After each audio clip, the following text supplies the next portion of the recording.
Ésaïe, l'Ancien Testament, chapitre 34, verset 16.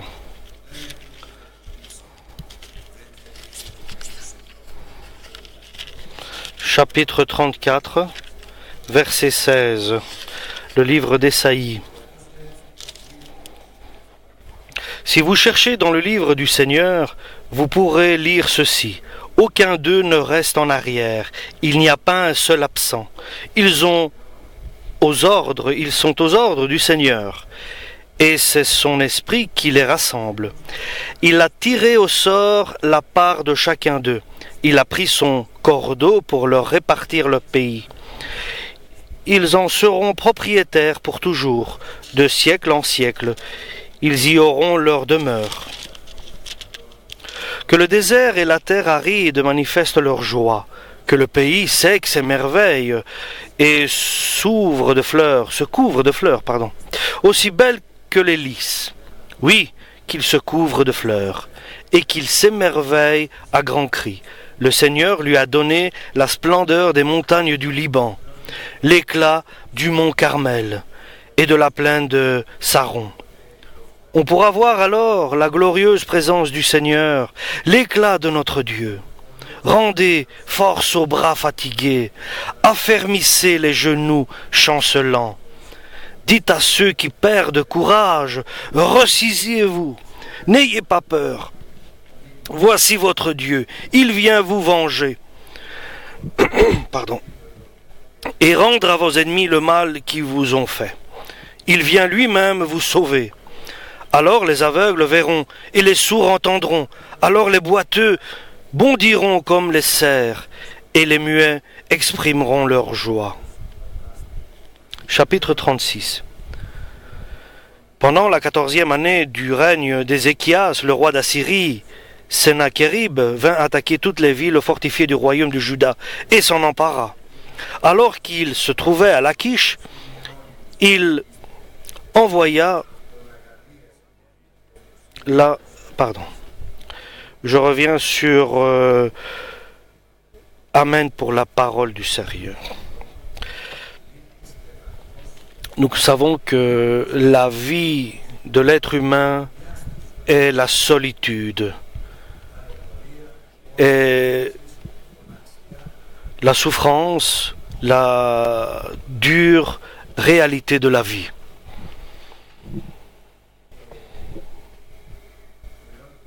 Et la question est la suivante. Y a-t-il une guérison? Y a-t-il un médecin? Y a-t-il un docteur? Pouvons-nous faire quelque chose et rendre l'obscurité lumière, et quelqu'un qui est dans le désespoir, lui rendre la confiance? Et cela, seulement Dieu peut nous donner cela, la réponse. Dieu connaît la réponse à nos soucis, à nos interrogations. Et Dieu nous décrit.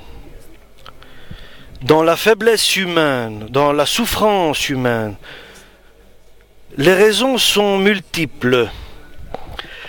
C'est peut-être nous-mêmes, peut-être une personne dans notre famille, peut-être quelqu'un proche de notre famille, une situation, quelque chose d'imprévu qui amène la personne dans une impasse, dans une difficulté, dans un souci, dans une souffrance, et dans la déception et dans le désespoir, dans la solitude.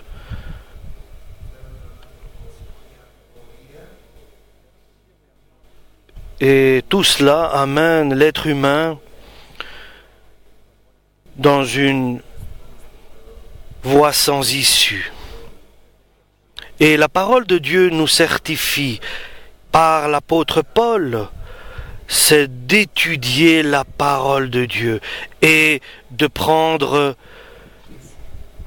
ses commandements comme directive dans notre vie. Le Seigneur peut changer la direction de l'homme. par une proposition si simple. Restez dans les commandements que je vous ai annoncés. Restez dans mon amour et restez dans ce que j'ai écrit. Gardez ces paroles. Et si la parole de Dieu continue en nous disant « Soyez prudents à ce que j'ai écrit, à ce qui est écrit et dans l'enseignement, dans l'éducation chrétienne, alors tu seras fertile spirituellement et tu auras aussi une bonne écoute de ceux qui sont autour de toi. Ils écouteront avec patience tes paroles. Une personne donc qui est dans la souffrance, dans la peine, il peut devenir béni et utile et serviteur du Dieu très haut, béni soit-il pour l'éternité. Amen. Et cela est dans notre ressort, c'est notre décision de prendre l'Évangile en main, pas seulement pour le lire, pour l'étudier, mais pour le mettre en pratique, pour suivre les commandements, les recommandations de l'Évangile. Alléluia. Demandez, cherchez dans le livre de Dieu, lisez. Tout ce qui est écrit sera accompli, un par un, acte par acte, tout sera accompli. C'est Dieu qui a ordonné cela, le Père éternel, et l'Esprit de Dieu va accomplir la parole de Dieu Tout-Puissant. Et donc la parole de Dieu nous dit, prends en main l'Évangile, lis-le, crois en ce qui est écrit, et tu vivras, et mets-le en pratique. Et Dieu, tout ce qui est écrit, le mettra en pratique dans ta vie. Toutes les promesses de Dieu qui sont écrites dans l'Évangile, dans le Nouveau Testament, comme des commandements du Seigneur et des promesses que l'Esprit Saint les accomplira, tu les verras dans ta vie s'accomplir. Chaque événement s'accomplira en son temps, parce que Dieu l'a décidé. Sa main se donne à tous, se partage avec tous, et nous cherchons dans l'Évangile pour trouver comment je pourrais me comporter selon la volonté de Dieu. Bien sûr, nous devons nous éloigner et éloigner notre réflexion personnelle pour avoir droit à la pensée de Dieu. Et ainsi, il pourra nous donner la terre promise, qui est l'éternité avec lui dans le ciel. Que nous le veuillions ou pas,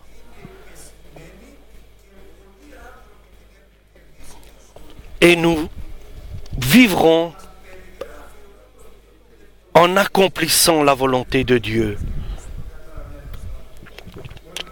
Et la parole de Dieu nous dit qui est béni et qui est maudit. C'est celui, bien sûr, qui étudie la parole de Dieu et qui la met en pratique. C'est un mode d'emploi du chrétien. Alléluia, donné par le Père éternel.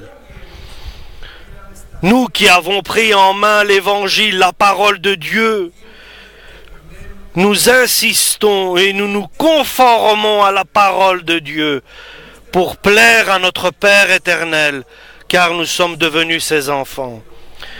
Et nous voyons la gloire de Dieu dans les évangiles. La gloire de Dieu, nous ne pouvons pas la voir, mais nous la voyons par les écrits.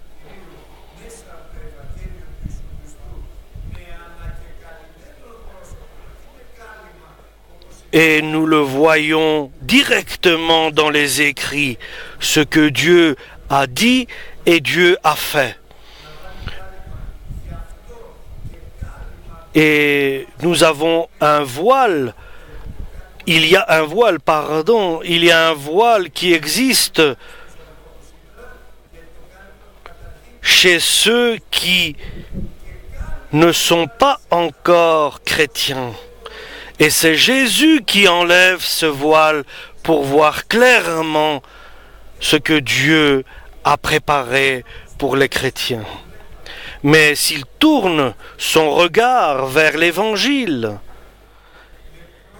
avec une volonté de connaître et de mettre en pratique, alors il sera métamorphosé en Jésus-Christ et il va avancer de gloire en gloire avec la force du Saint-Esprit. Donc, Dieu ne nous demande pas d'accomplir quelque chose de miracle, quelque chose de surhumain, mais de lire l'Évangile et de le mettre en pratique. Si simplement, si nous faisons une étude personnelle de l'Évangile et une initiation à cet Évangile, alors nous pourrons avancer, car c'est un héritage de Dieu que nous avons reçu. C'est le Nouveau Testament pour nous. Dieu a juré à lui-même que béni, je te bénirai.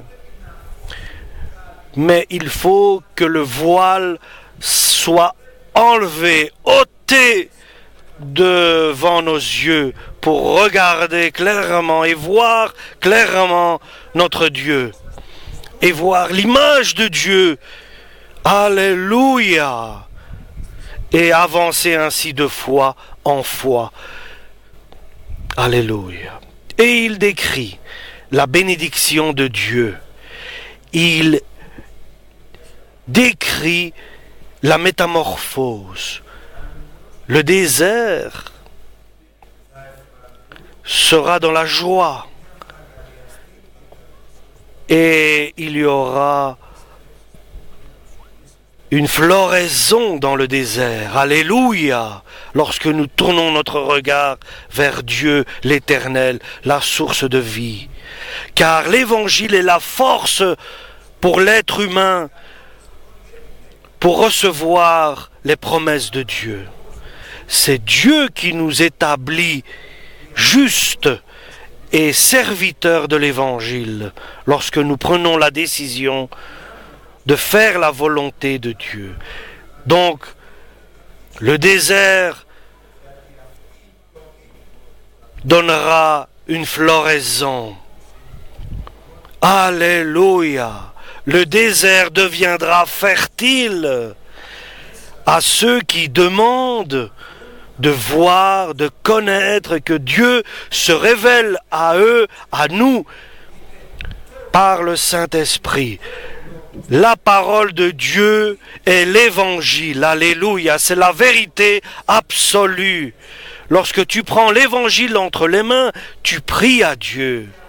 Ce n'est pas un livre que nous regardons comme cela, mais c'est un livre de vie, vivant. Il nous transforme. C'est Dieu qui a donné sa parole aux apôtres pour qu'ils puissent arriver à nous, pour nous grandir, pour nous encourager, pour nous fortifier par cette parole vivante qui est une manne céleste. Renforcez vos mains, encouragez vos mains languissantes, prenez de la force, renforcez vos mains par cette parole, prenez de la force, de la puissance divine, et vos genoux qui sont fatigués, encouragez-vous, prenez de la force, renforcez-vous.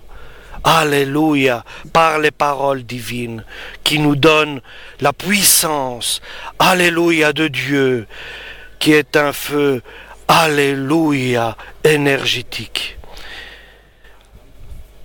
Et nous savons que la lumière vient de Dieu. Cette force vient nous visiter. Et la parole n'est pas simplement une écriture, mais c'est une vie. Cette parole exprime une vie, une vérité. Alléluia.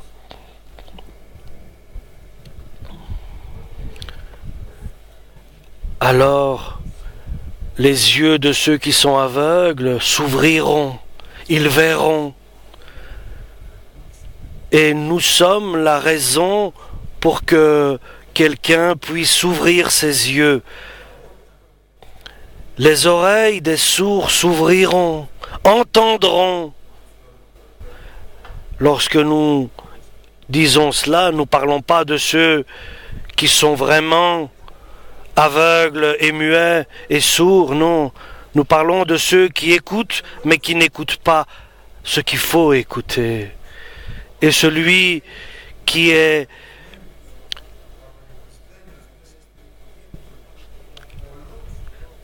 fatigué, celui qui est paresseux, celui qui a perdu le courage, celui qui est dans une situation difficile, qui est dans le désespoir. La parole de Dieu est un remède. Comment veux-tu aider quelqu'un? Quelle est ta qualité? Écoutez ce que dit notre Seigneur. Chaque fois que je lis cela, je suis heureux, car notre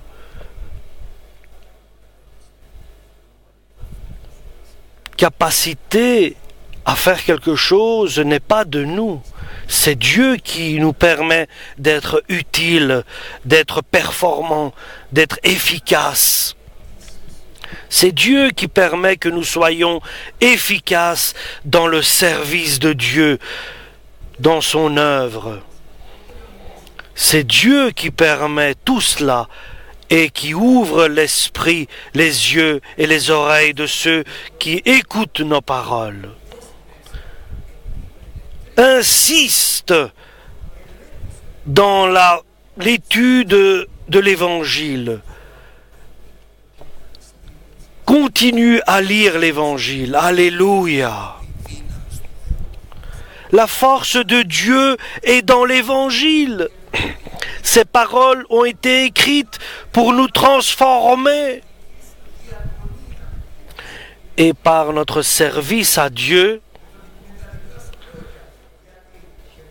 nous pouvons avancer. Et tu pourras sauver et donner le salut à ceux qui t'écoutent. Ce n'est pas compliqué, chers frères et sœurs.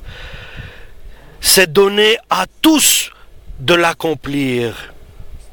Il suffit de le vouloir, de prendre une décision ferme, d'être du côté de Dieu. Alléluia. Là où est le désert, la solitude sera appelée le chemin où il y a la guérison, là où il y a le bien.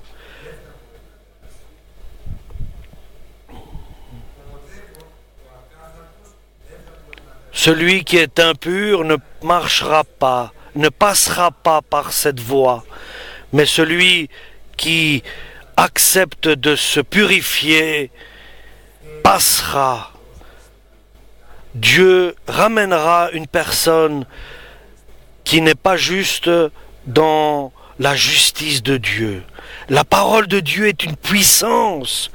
Nous ne parlons pas des efforts humains.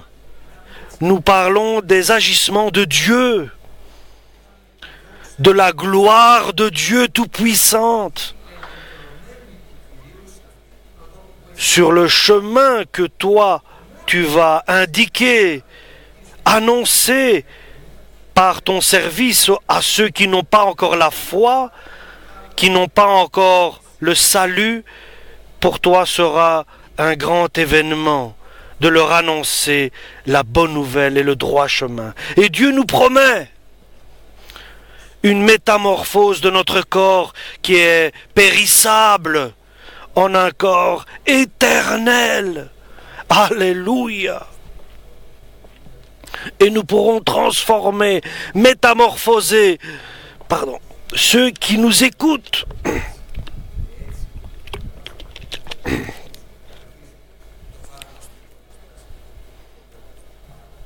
Lorsque nous prenons la décision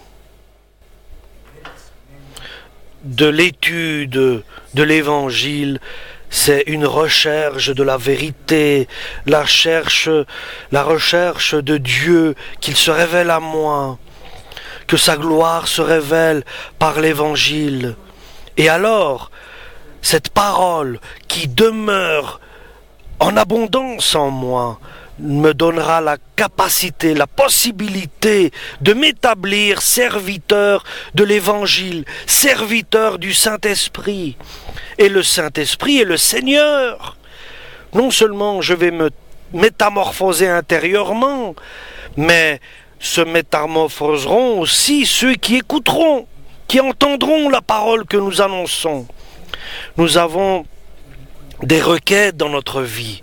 C'est Dieu qui a la solution. Ne cherche pas de trouver la solution ailleurs. C'est Dieu qui a le remède, qui a la solution à nos soucis.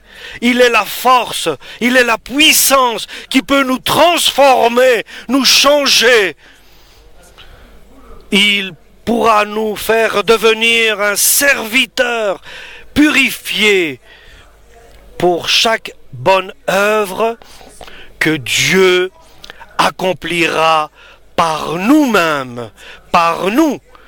Nous sommes un tournevis, une scie, un marteau, une pince. Nous sommes un outil aux mains du Dieu très haut. Alléluia!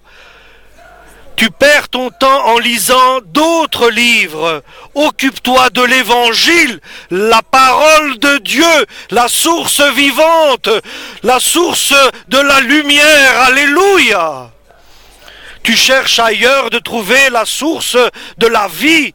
Ce n'est pas une vraie source. La vraie source, elle vient de Dieu, l'Éternel, la lumière, la voie, le chemin. Alléluia! L'Évangile, la parole de Dieu, c'est la lumière et la puissance éternelle. Alléluia. À partir de maintenant, nous devons devenir unis, un avec l'Évangile. Nous devons nous unir avec l'Évangile. Nous devons être avec l'Évangile unis. Et avant de commencer à lire l'Évangile, priez avant, mettez-vous à genoux, priez à Dieu, demandez Dieu Père éternel, Dieu tout-puissant, créateur de toutes choses, ouvre notre esprit pour pouvoir comprendre ta parole et la recevoir comme elle est, vivante, éternelle.